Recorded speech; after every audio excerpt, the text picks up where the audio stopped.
eu gostaria de pedir para você, nesse momento, abrir a palavra de Deus comigo, no Salmos de número 107, no Salmo de número 7, Salmos de número 7, e nós vamos falar um pouquinho sobre essa questão da falsa acusação. Salmos de número 7, e diz assim a palavra de Deus: Cântico de Davi entoado ao Senhor com respeito às palavras de Cush, o benjamita. Senhor meu Deus, em ti eu me refugio. Salva-me de todos os que me perseguem e livra-me, para que ninguém como leão me arraste despedaçando-me, não havendo quem me livre. Senhor meu Deus, se eu fiz isso, de que me culpam? Se eu cometi alguma injustiça, se eu paguei com o mal a quem estava em paz comigo, eu que poupei aquele que sem razão me oprimia, então que o inimigo me persiga e me alcance, que pisoteie no chão a minha vida e reduza a pó a minha glória. Levanta-te, Senhor. Na tua indignação mostra a tua grandeza contra a fúria dos meus adversários e desperta-te em meu favor, segundo o juízo que designaste. Reúnam-se os povos ao redor de ti e das alturas domina tu sobre eles. O Senhor julga os povos. Julga-me, Senhor, segundo a minha justiça e segundo a integridade que há em mim. Que cesse a maldade dos ímpios, fortalece o justo, pois sondas a mente e o coração, ó Deus justo. Deus é o meu escudo, ele salva os retos de coração. Deus é justo juiz, Deus que sente indignação todos os dias. Se alguém não se converter, Deus afiará sua espada, já armou e deixou pronto o seu arco, para ele já preparou armas mortais, fez suas setas inflamadas. Eis que o inimigo está com dores de iniquidade, concebeu a maldade e dá à luz a mentira, abre e aprofunda uma cova e cai nesse mesmo poço que faz. A sua maldade recai sobre a sua cabeça, e sobre o próprio crânio desce a sua violência. Eu, porém, louvarei o Senhor segundo a sua justiça e cantarei louvores ao nome do Senhor Altíssimo. Graças a Deus, amados irmãos, por essa palavra. Eu convido você a orar comigo nesse momento pela iluminação do Espírito e para a exposição dessa mensagem nessa noite. Vamos ter mais uma breve oração junto do Senhor? Pai Santo, a minha oração nesse momento é para que as palavras dos meus lábios e o meditar do meu coração sejam agradáveis na Tua presença. Senhor meu, Redentor meu, rocha minha, ó Deus, ilumina-me para que a Tua palavra seja exposta com sabedoria, ó Deus, e que permaneça no coração dos meus irmãos. É em nome de nosso Senhor Jesus Cristo, Papai, que eu oro. Amém.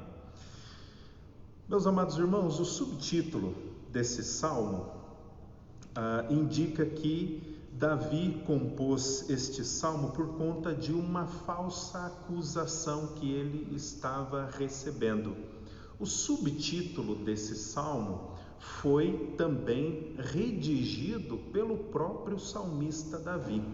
Ele, quando redige esse salmo, ele mesmo coloca esse tema e diz que este salmo, então, é obra de algo que aconteceu historicamente na sua própria vida. Então, ele escreve esse salmo em resposta a uma acusação de um homem que ele recebeu, que era da tribo de Benjamim, um homem chamado Cush. Se nós nos perguntarmos o que sabemos de fato a respeito desse homem, pouquíssimas informações. Quem conhece esse homem de fato são aqueles que estavam junto com Davi naquela mesma época. A partir dali, não se tem muitas informações a respeito desse homem chamado Cush. O que nós sabemos desse homem são aquilo que nos apresenta neste salmo. Não há mais informações na Escritura a respeito desse homem. Não há mais informações históricas. O que nós sabemos é o seu nome, Cush. Sabemos que ele era da tribo de Benjamim e que este homem estava fazendo acusações severas contra o salmista Davi nesse momento. Acusações que, da ótica do salmista, eram acusações falsas. Quando nós olhamos para os benjamitas, de onde esse homem Cush, ele tinha sua linhagem, os benjamitas, eles olhavam para Davi assim, sabe, com um certo ar de desconfiança, um certo ar de preocupação, porque Saul era da tribo de Benjamim. E os benjamitas entendiam que Davi havia de alguma forma usurpado o trono. Davi havia roubado para si a coroa do rei. Nós sabemos que isso não procede, mas existe essa animosidade entre os da tribo de Benjamim com respeito a Davi.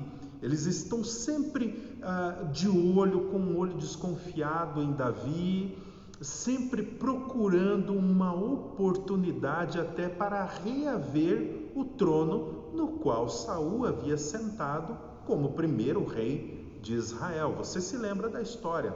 O povo escolheu Saul como rei, mas Deus reprovou Saul como rei e Deus é quem escolheu Davi para reinar sobre o seu povo. Então, os benjamitas estão sempre de olho, esperando um escorregão de Davi para reaver o trono, para poder retomar o trono. Em 2 Samuel, no capítulo 16, verso 5, nós temos uma ilustração dessa animosidade, de como os benjamitas olhavam para o salmista Davi. Ali nós vemos um homem da tribo de Benjamim, chamado Simei. À medida que Davi precisou fugir então, por conta do levante de Absalão, e Davi fugiu com alguns do povo junto com ele para salvar a sua própria vida, 2 Samuel, no capítulo 16, nos diz que vinha um homem pelo caminho e encontrou-se com Davi. E esse homem, chamado Simei, à medida que Davi ia andando, e todo o povo ia andando com Davi, este homem da tribo de Benjamim, ele amaldiçoava a Davi. Ele também pegava pedras e jogava em Davi naquele momento.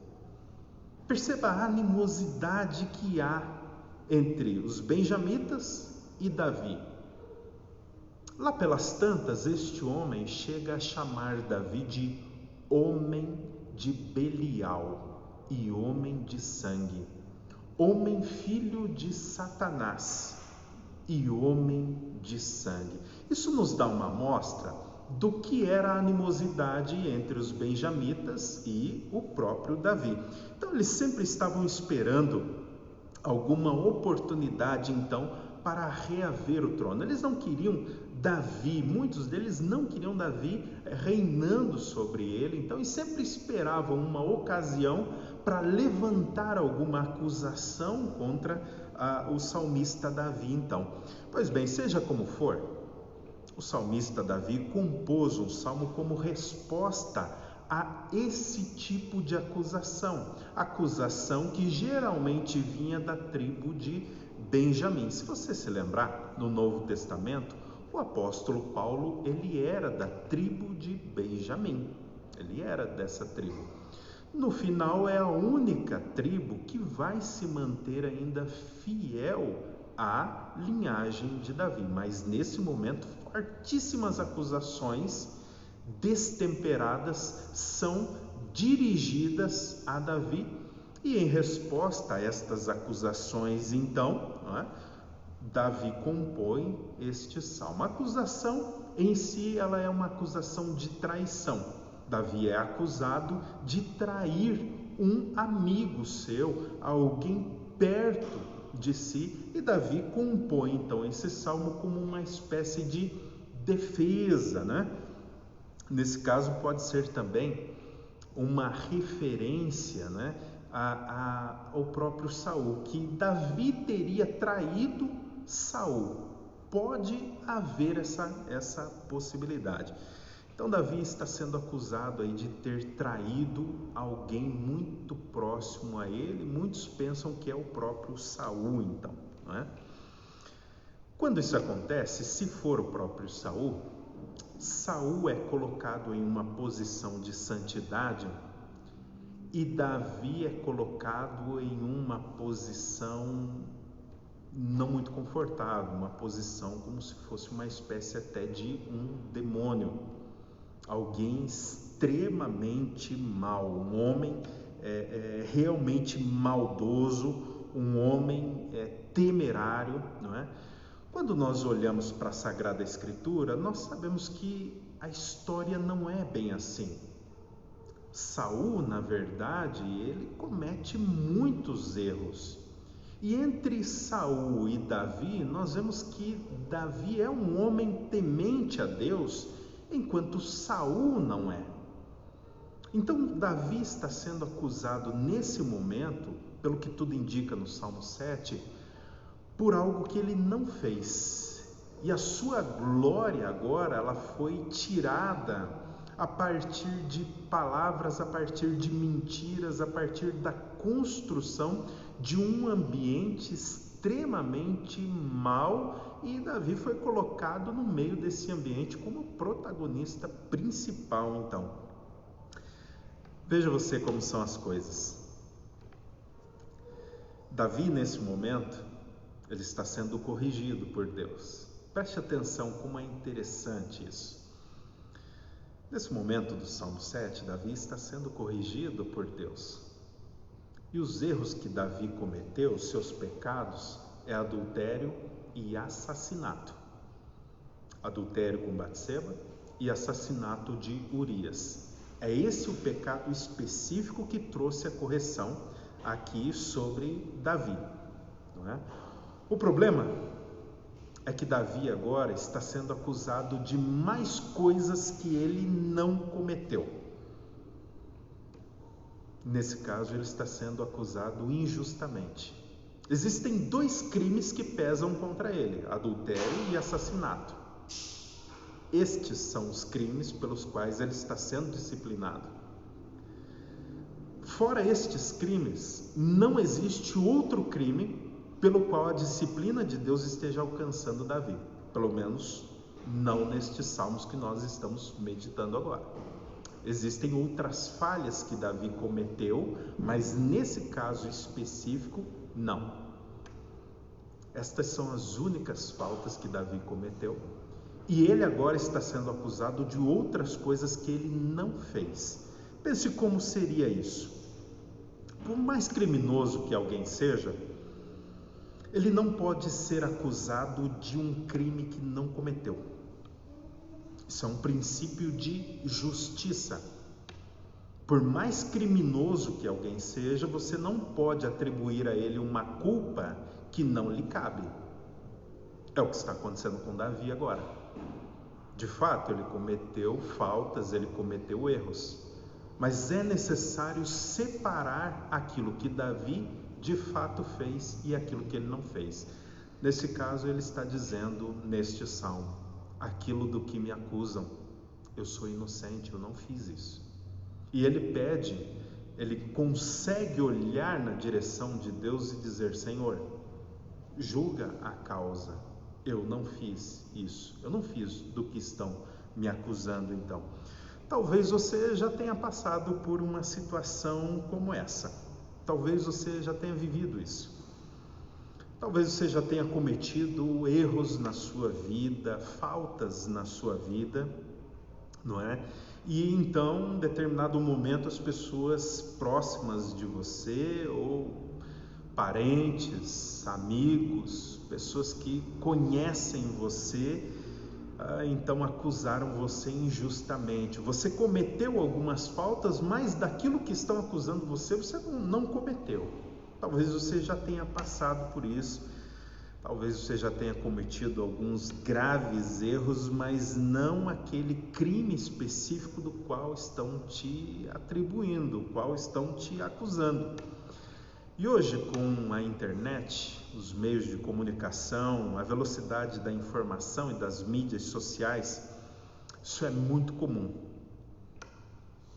O julgamento é rápido e você não consegue se defender porque em pouquíssimo tempo a informação, muitas vezes uma informação mentirosa, se alastrou de tal maneira que você não consegue mais prendê-la, você não consegue mais impedir que ela se dissolva no meio das pessoas. Talvez você mesmo já tenha passado por uma situação como essa de Davi. Talvez você esteja vivendo isso que Davi agora está vivendo. Talvez isso não esteja muito distante de você nesse momento. Qual é o verdadeiro problema da acusação falsa? Você já parou para pensar? Qual é o verdadeiro problema de você acusar uma pessoa sem ter provas, de acusar uma pessoa injustamente? Já parou para pensar qual é de fato o verdadeiro problema disso? O problema é que a falsa acusação, ela atropela o princípio de justiça. Então, alguém que lança falsa acusação torna-se imediatamente, diante dos olhos de Deus, alguém injusto. Esse é o primeiro problema. O segundo problema, eu penso que ele é um pouquinho mais grave. Este é um papel do próprio diabo. Acusar as pessoas, não é?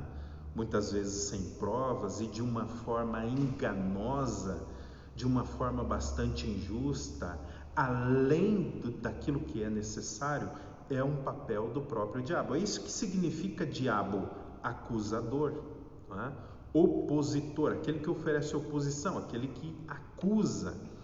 Então, esse é um papel do diabo. E aquele que acusa de forma injusta, de forma errada, sem provas, aquele que permite que as suas palavras sejam rápidas contra o seu próximo, então, acusando ele injustamente, está seguindo nas mesmas pisaduras do diabo. Ele se identifica com as obras do diabo. Ele se faz um com as obras do diabo. As principais obras atribuídas ao diabo é a de falsa acusação, então. Nesse caso, alguém que acusa injustamente estaria sendo até mesmo instruída pelo próprio diabo, e é injusta, como o próprio diabo é. Então, olhe para os magistrados no Brasil nesse momento. Olhe os seus julgamentos. Você percebe muita discrepância em muitos desses julgamentos. Quantas vezes a gente já viu eles absolvendo o culpado e condenando o justo? Inúmeras vezes, inúmeras vezes. Pois bem, quando eles agem dessa maneira, eles estão agindo de acordo com um princípio diabólico, eles estão atropelando a justiça. Seja como for, é o que está acontecendo. E às vezes nós corremos o mesmo risco. Acusar as pessoas sem prova, injustamente, nos torna um com o diabo, nos identifica com a obra dele. A Sagrada Escritura nos adverte contra essa prática, contra a prática da injustiça contra o próximo, da difamação contra o próximo. Ela diz isso em Êxodo 20:16, quando nós lemos assim: não dirás falso testemunho contra o teu próximo. Não dirás falso testemunho contra o teu próximo. Seria o mesmo que roubar a honra do meu próximo. Seria o mesmo que roubar a honra do meu próximo. Eu não estou roubando, por exemplo, os seus bens. Eu não estou roubando algo que ele comprou e adquiriu pela força do seu trabalho, fisicamente. O que eu estou fazendo nesse caso é roubar-lhe a honra que ele tem. É o que está acontecendo com o salmista Davi. A sua honra está sendo roubada. Ainda Provérbios 19:9 nos diz assim: a falsa testemunha não ficará impune, e o que profere mentiras perecerá. A falsa testemunha não fica impune, e aquele que profere mentiras vai perecer. Provérbios 19:9. Pois bem, o que nós temos nesse salmo funciona mais ou menos nessa perspectiva. Davi foi acusado, ao que tudo indica, injustamente, porque ele consegue olhar para Deus e pedir: Deus, julga esta causa específica. Então tudo indica que ele foi acusado injustamente. E o que ele faz é compor um salmo. Já parou para pensar nisso? Um homem que está sendo disciplinado por Deus por alguns erros que cometeu, de repente é acusado falsamente por algo que não cometeu. E você espera que com todo o poder que ele tenha, com toda a capacidade que ele tem homens com ele nesse momento, você espera que ele tome a justiça nas suas mãos. Não. Ele não faz isso. Ele compõe um salmo, que é o Salmo 7. E nesse salmo ele confia na justiça de Deus. Nesse salmo ele louva a Deus. Ele coloca a sua esperança em Deus, a sua confiança em Deus. De alguma forma, Davi sabe que Deus, ele contempla aquilo que é mal, aquilo que é errado, e Deus julga cada coisa no seu devido tempo. É o que nós temos no Salmo 7. Você já foi caluniado sem causa? Você está sendo caluniado, talvez, nesse momento? Difamado? Alguém falou mentiras a teu respeito? Mentiras a respeito de alguma pessoa da sua família? Um filho, uma filha, esposa? Alguém do seu convívio? Um amigo seu? Talvez você já tenha vivido isso, ou talvez até esteja vivendo isso nesse momento. A pergunta é: o que Deus espera de nós em um momento como esse? Quando você se deparar com falsas acusações a teu respeito, o que Deus espera de você? No passado, quando você viveu isso, o que foi que você fez? Será que você fez aquilo que Deus espera que você faça? Vamos olhar para esse texto e descobrir o que Deus quer de nós, então? Primeira coisa, está aí nos versos de 1 a 5. Deus espera que você recorra a Ele sempre para descanso. Isso mesmo. Quando você for difamado, caluniado, geralmente essas coisas atribuem muito peso a você. Muito peso espiritual, peso físico. É bom nesse momento descansar um pouco. Deus espera exatamente isso de você. Que você descanse um pouco. Descanse. Versos de 1 a 5.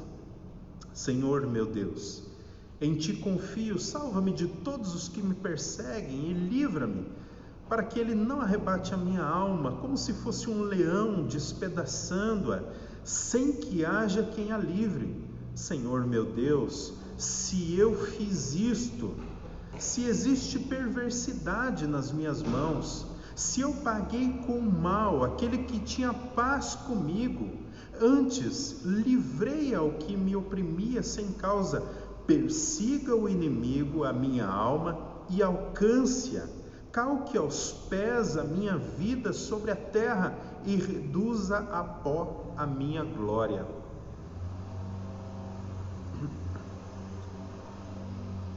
Quando você for difamado injustamente, você descansa.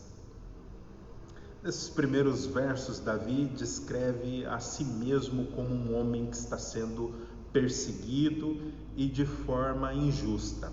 Existem calúnias sendo levantadas contra ele por um homem benjamita, um homem chamado Cush, e são todas mentiras, são injúrias, são falsidades, são coisas que Davi não cometeu. Então ele se coloca nesse momento como alguém que está sendo perseguido, está sendo difamado no seu próprio reino.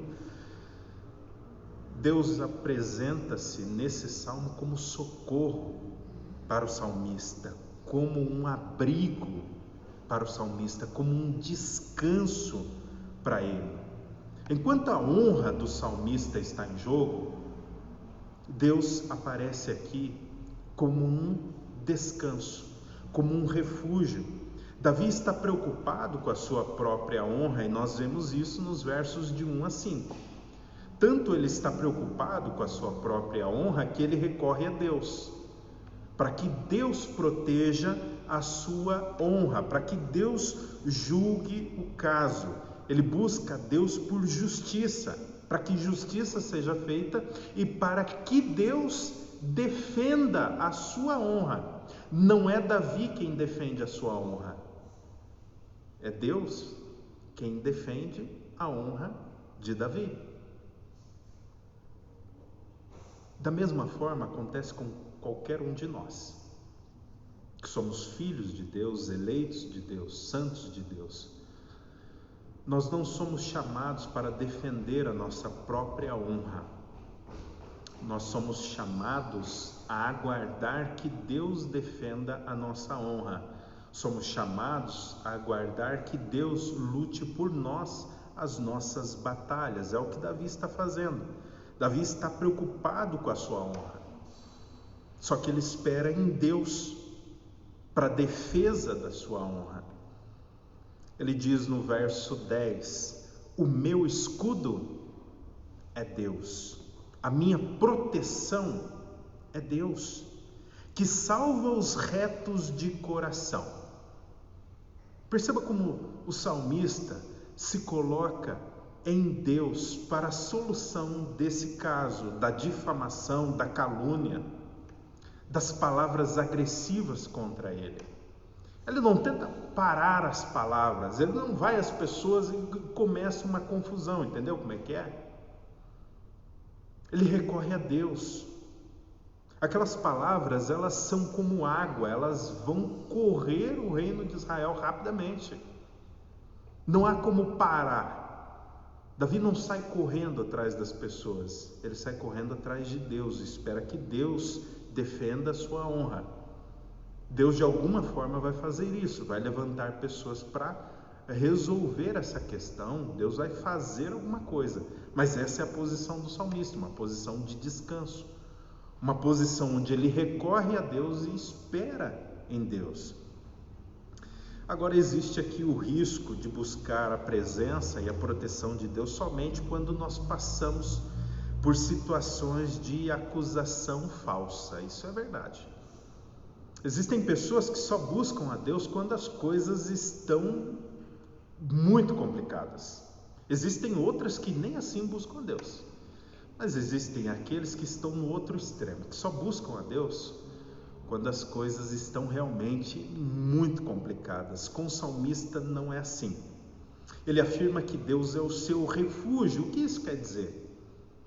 É como se Deus fosse para o salmista uma casa permanente. É uma casa onde o salmista pode ser encontrado com frequência. A qualquer momento que você chega nessa casa permanente, você encontra ele lá. Não é uma casa de verão, por exemplo, onde você é encontrado em alguns momentos. Entende como é?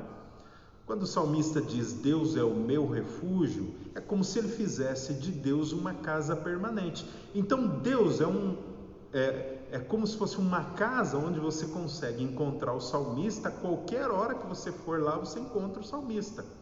Ele não busca Deus só em momentos em que as coisas estão descendo o morro abaixo, Só nos momentos em que as coisas estão indo mal, em que as coisas estão difíceis. O salmista, ele se apresenta como alguém que anda com Deus, ele está sempre na presença de Deus. Davi está afirmando que aquela acusação, então, que está sendo feita contra ele, e ele está dizendo isso para Deus: olha, Deus, essa acusação que estão fazendo contra mim, ela é falsa, ela não é verdadeira, eles estão mentindo, eu não fiz isso que estão me acusando, mas isso está, permeando todo o reino, e eu não tenho como parar essas coisas, mas o Senhor sabe que eu não fiz isso. Essa é a posição de Davi diante de Deus. Ele diz: eu sou inocente, o Senhor sabe que eu sou inocente dessas acusações que estão sendo feitas. Davi está ouvindo as acusações chegando a ele pelas pessoas possivelmente que estão com ele. Está dizendo: eu sou inocente dessa acusação. Dessa acusação eu sou inocente. Esse mal, esse pecado eu não cometi, isso eu não fiz. Davi entende que se ele cometeu o erro do qual ele está sendo acusado, então é justo que ele seja alcançado pela justiça. Tanto é que a justiça de Deus o está alcançando aqui por um assassinato e um adultério, mas não pela difamação agora que está correndo a seu respeito. Se fosse, ele entende que seria justo que ele fosse então perseguido pela justiça, e ele vai dizer isso nos versos de 1 a 5. Se eu fiz o que estão me acusando, então que a minha glória seja deitada no pó. Então que o meu inimigo me persiga e me alcance.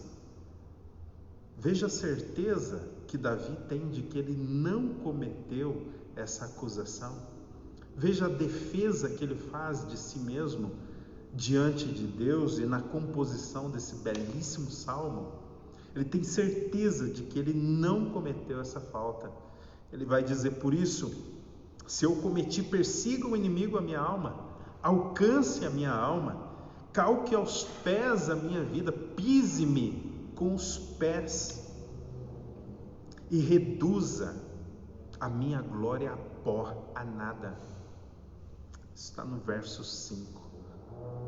Portanto, meu irmão, minha irmã, quando você for acusado injustamente, denegrido, quer isso esteja acontecendo agora, quer isso aconteça daqui a pouco, daqui a algum tempo, primeira coisa que você deve fazer: descanse em Deus. Isso vai tomar muita força sua. Portanto, não saia por aí debatendo com as pessoas, brigando com todo mundo, tentando resolver a questão pelas suas próprias mãos e pela sua própria força. Não faça isso. Primeira coisa, descanse em Deus. Seja lá onde isso aconteça, busque a Deus em descanso. Diga a Deus: Pai, o Senhor sabe que eu sou inocente dessa questão. Eu só não sei como o Senhor vai resolver isso agora, mas isso é um problema do Senhor. Não é um problema meu, e eu não sei como o Senhor vai resolver. Mas é a minha honra que está em jogo.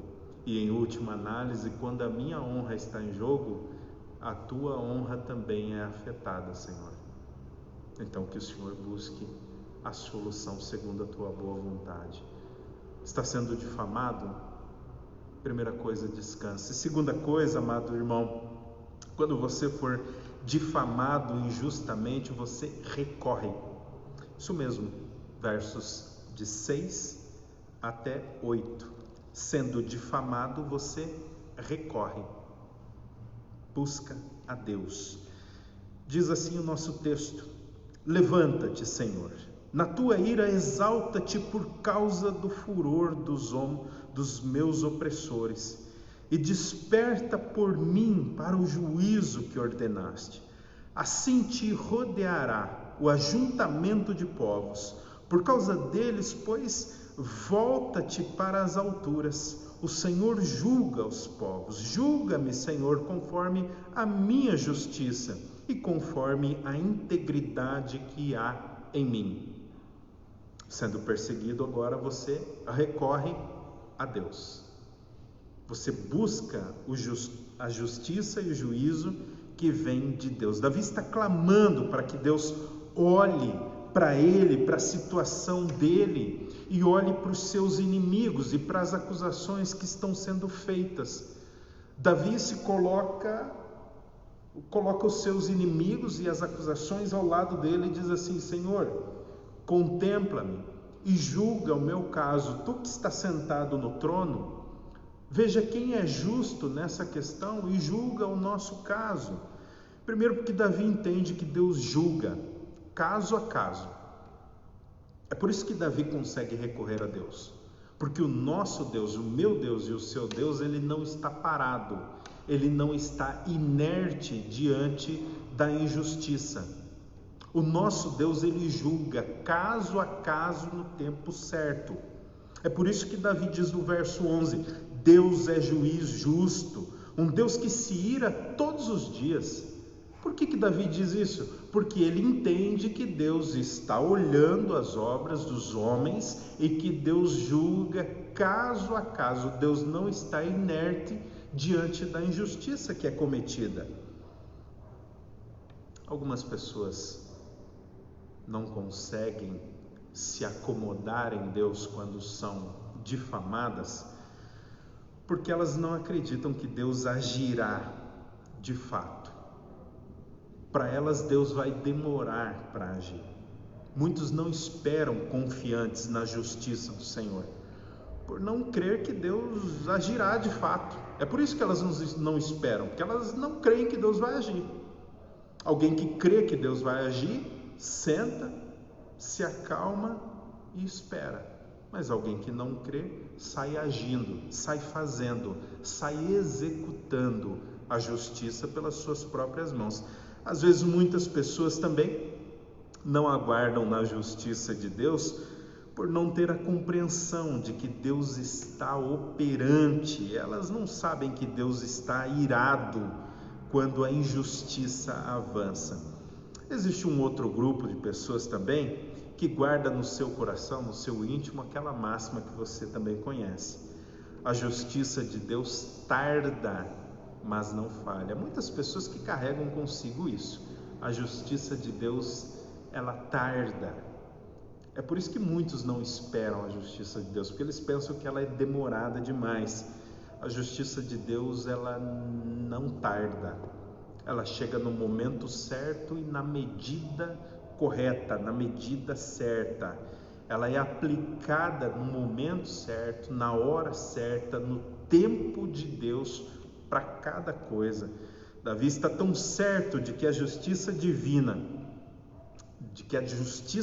alcança aqueles que são injustos, não é? Que ele diz que Deus está preparando vingança. Prepara-se, Deus se prepara para tomar a vingança, Deus se prepara para executar o seu juízo e a sua justiça, e que a obra dos ímpios são como um balde. No tempo certo, Deus pega esse balde e vira sobre a cabeça deles. A imagem que Davi passa nesse caso do Salmo é como se esse balde fosse um balde com coisas, com fezes, e que Deus pega e vira isso sobre a cabeça do ímpio. Há um dito também sobre os judeus, onde eles dizem assim: um homem abre uma cova para cair nela.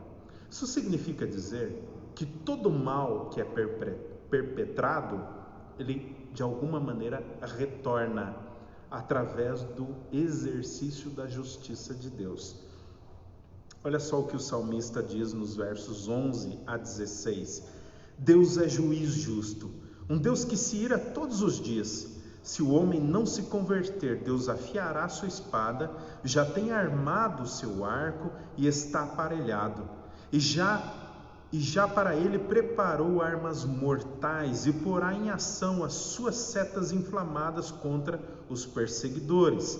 Eis que ele está com dores de perversidade, concebeu trabalhos e produz mentiras. cavou um poço e o fez fundo, e caiu na cova que fez. A sua obra cairá sobre a sua cabeça, e a sua violência descerá sobre o seu próprio crânio. Deus, ele aguarda o momento certo para executar a justiça e o juízo sobre cada pessoa, sobre cada perversidade. Não há na Escritura qualquer aspecto em que Deus demore para tomar justiça, para executar justiça e juízo contra os homens. Mas no momento certo, Deus pega as obras dos homens e vira sobre as suas próprias cabeças, para que eles experimentem o seu próprio mal. Existe também um segundo motivo pelo qual Davi pede para Deus julgar o seu caso. E esse, para mim, é um motivo bastante interessante. Sempre que nós nos deparamos com a injustiça em algum nível, e quando essa injustiça é contra nós, nós somos tentados a recorrer à justiça própria, não é? Somos tentados também, de alguma forma, a fazer com que essa justiça ela seja além do nível necessário, além do nível aceitável. É por isso que Davi recorre à justiça de Deus. Geralmente a nossa aplicação de justiça passa o nível requerido. Ela vai além, ela alcança um caráter às vezes de vingança. Então, ao executar a justiça, ao executar o juízo, muitas vezes o nosso coração está acompanhado de vingança, o que faz com que essa justiça e esse juízo seja além do nível, além do nível. Eu quero pensar, por exemplo, por um instante com você, quando eu sei que tem muitas mulheres aqui que me assistem, então essa ilustração ela cai bem. Pense por um exemplo, por um instante, sobre uma mãe que se ira com os seus filhos. Olha, talvez você muitas vezes já se irou com os seus filhos. E eles, de alguma forma, eles precisam de uma correção. Mas olha um pouquinho mais a fundo. Essa mãe, muitas vezes, ela está sobrecarregada de trabalho, ela está sobrecarregada de contas, ela está sobrecarregada dos afazeres e dos cuidados da casa. Existem dores físicas no seu corpo, existem preocupações na sua mente. Talvez uma briga com o marido antecedeu aquele momento em que ela vai aplicar correção ao filho. Talvez uma briga com o vizinho, com um parente, está antecedendo aquela correção para aquela criança. E então, num determinado momento, aquela criança, quando faz algo errado, aquela mãe vai exercer a disciplina. E exercer a disciplina é um princípio de justiça. É bom que as crianças sejam disciplinadas, mas na medida certa. Olhe para essa mesma mãe, que tem todas essas coisas concorrendo no seu coração. E eu lhe pergunto, ela vai aplicar a disciplina na medida certa? Raríssimas vezes. Raríssimas vezes. Muitas vezes há muitas coisas acompanhando o exercício da disciplina. E por isso, ao buscar a justiça, é aplicada a justiça além do ponto. E uma justiça aplicada além do ponto, ela se torna injustiça. Ela se torna um pecado, ela se torna um erro. Por exemplo, você não pode pegar um homem que roubou um frango e prendê-lo para sempre. Eu lhe pergunto, isso é justo ou isso é injusto? Você vai me dizer, bom pastor, é justo que ele seja preso. Ok, princípio de justiça.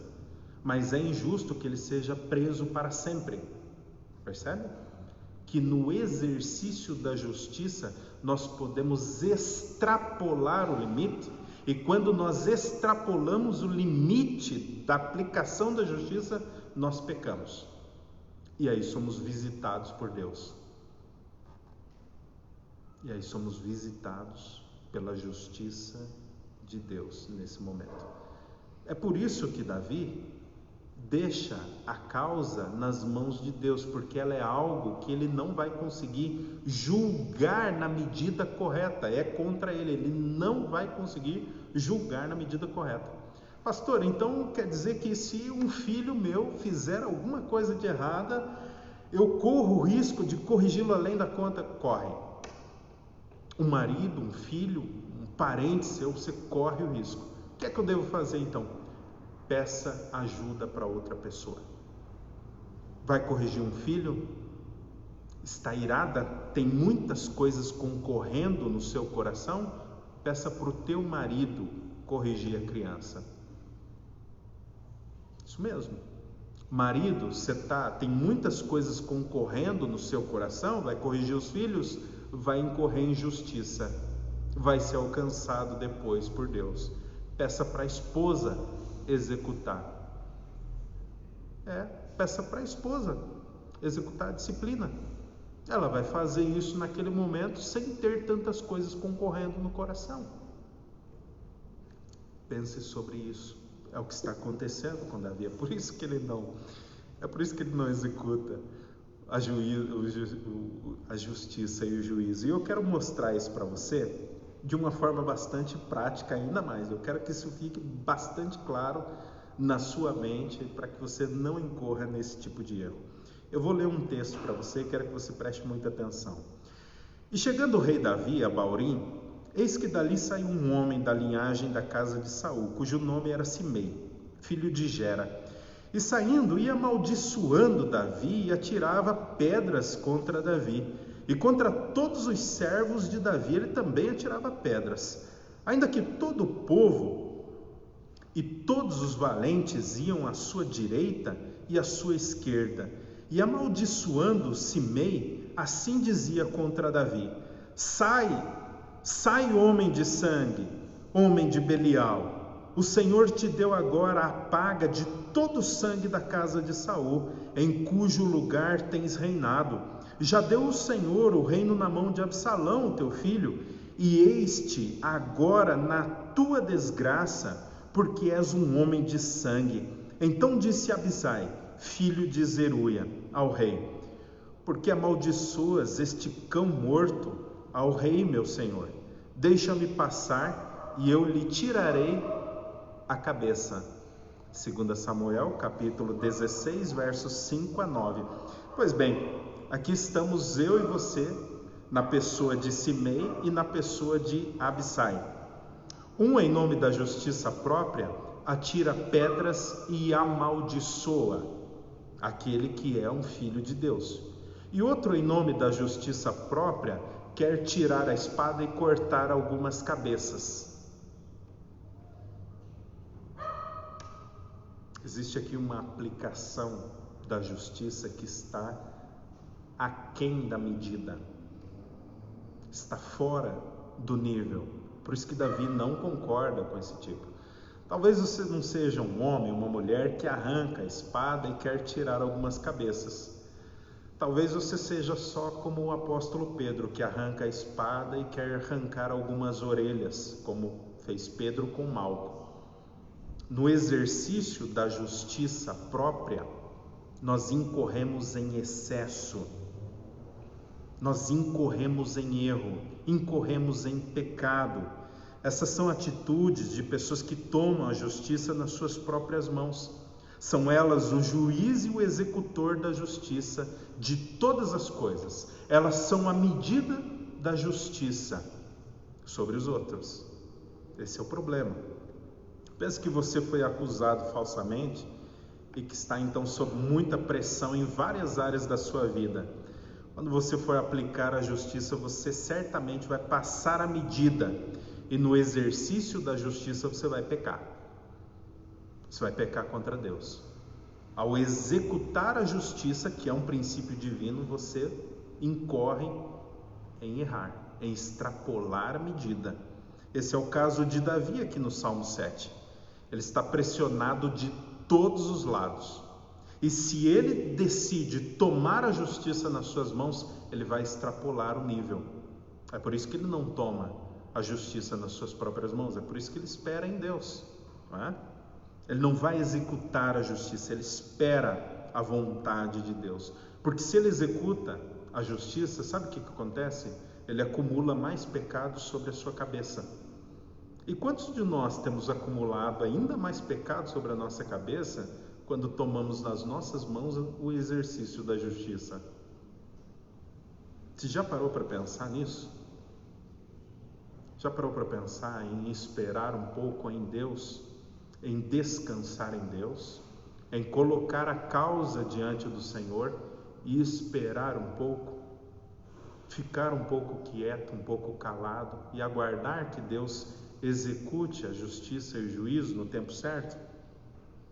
Portanto, recorrer à justiça de Deus, meus irmãos, é uma forma de interromper o curso do pecado. Recorrer à justiça de Deus é fugir da violência pessoal contra o próximo. Está sendo perseguido? Está sendo difamado injustamente? Terceira coisa que Deus espera de mim e de você é que você confie e glorifique o nome do Senhor. Versos 9 a 17. Que cesse a maldade dos ímpios. Fortalece o justo, pois sondas a mente e o coração. Ó Deus justo, Deus é o meu escudo, Ele salva os retos de coração. Deus é justo juiz, Deus que sente indignação todos os dias. Se alguém não se converter, Deus afiará a sua espada. Já armou e deixou pronto o seu arco. Para ele já preparou armas mortais, fez suas setas inflamadas. Eis que o ímpio está com dores de iniquidade, concebeu a maldade e dá luz à mentira, abre e aprofunda uma cova e cai nesse mesmo poço que fez. A sua maldade recai sobre a sua cabeça e sobre o próprio crânio desce a sua violência. Eu, porém, louvarei o Senhor, segundo a sua justiça, e cantarei louvores ao nome do Senhor Altíssimo. Deus é um Deus justo. E somos chamados a esperar no Senhor. Somos chamados a aguardar que o Senhor execute juízo e justiça contra aquele que nos difama, contra aquele que faz o mal contra nós. João Calvino, comentando esse salmo, nessa parte específica, ele diz o seguinte: Davi promete que reconhecerá com gratidão o livramento que recebera. E ao mesmo tempo, Davi afirma que sua preservação da morte era indubitável e manifestadamente obra de Deus. Davi não poderia, de fato e de coração, ter atribuído louvor a Deus por seu livramento, caso não estivesse plenamente persuadido de que fora preservado pelo poder divino. Davi, pois, não só promete demonstrar gratidão devida ao seu libertador, mas também confirma numa só palavra o que ele repetirá ao longo de todo o salmo, a saber, que ele deve sua vida à graça de Deus. João Calvino, comentando este salmo, nos dá essa perspectiva de que a graça de Deus permeia esse todo da nossa vida e nos preserva a nossa vida, preserva a nossa honra. No momento certo, é Deus quem executa justiça e juízo por nós. Confiar na justiça de Deus não é deixar para lá, não tem a ver com deixar para lá, não tem a ver com esquecer, é estar confiante de que a justiça de Deus alcançará o malfeitor. Esta é a nossa confiança. A nossa confiança vem da certeza que nós temos um Deus justo nos céus, um Deus santo e que julga toda conduta errada dos homens. Se você é inocente, aguarde que Deus julgará o caso.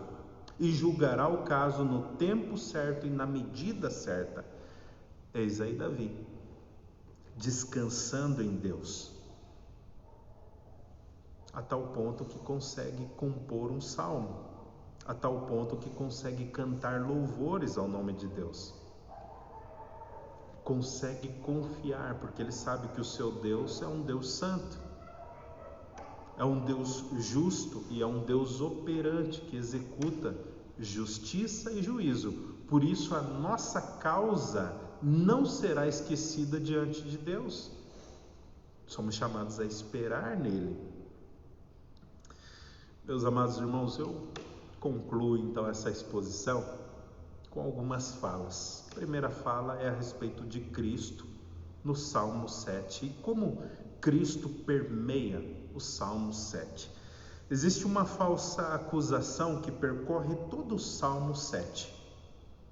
Existe aqui um homem justo, nesse caso Davi, um homem inocente, sendo acusado injustamente. Obviamente, Davi, ele não é santo na sua plenitude, não é? Tanto que algumas disciplinas de Deus estão alcançando Davi nesse momento, estão em curso contra Davi. Mas aqui está um contraste, então, entre a vida e a obra de Davi e a vida e a obra de nosso Senhor Jesus Cristo. Se Davi foi injustamente acusado, dessa forma ele aponta para nosso Senhor Jesus Cristo, que naqueles dias nosso Senhor Jesus Cristo também foi falsamente acusado por mãos de homens iníquos, sacerdotes iníquos, homens de pecado, homens que venderam a sua honra para Roma, homens que difamavam a honra de nosso Senhor Jesus Cristo. Um homem, então, na sua plenitude justo, um homem na sua plenitude santo, acusado injustamente. E a Sagrada Escritura nos diz que ele não abriu a sua boca. Dessa perspectiva, nós vemos como Davi aponta para nosso Senhor Jesus Cristo, então. Como este salmo pode ser tido também como um salmo messiânico e uma revelação messiânica. Quando Davi, um homem justo nessa ocasião, é injustamente difamado. Nesse caso, a história de Davi não termina em morte, mas no caso do nosso Senhor Jesus Cristo, a falsa acusação terminou em morte, custou a vida do nosso Senhor Jesus Cristo. É dessa perspectiva que o Salmo, então, vai apontando para a vida e obra de nosso Senhor Jesus Cristo. Segunda coisa é o caminho do Evangelho, como está nesse Salmo. O caminho apresentado por Deus nos Evangelhos é a busca da justiça que procede do próprio Deus. Essa é a mensagem do Evangelho na sua essência. Nós não confiamos na nossa justiça, mas nós confiamos na justiça que procede de Deus para a nossa salvação. É isso que é a mensagem do Evangelho.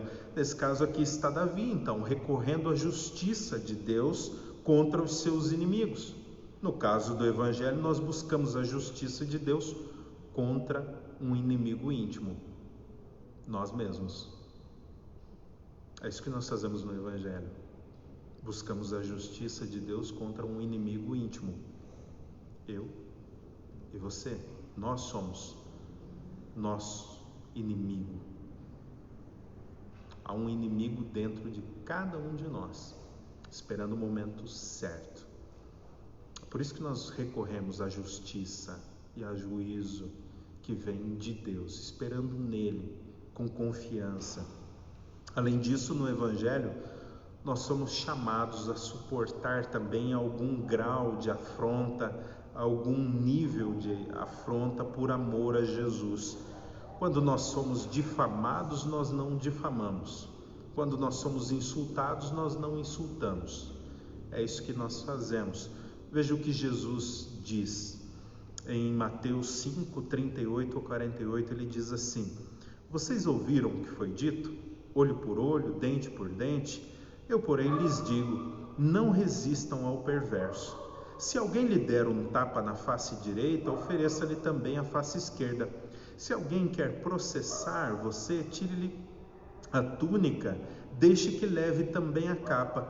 Se alguém obrigar você a andar 1 milha, vá com ele 2.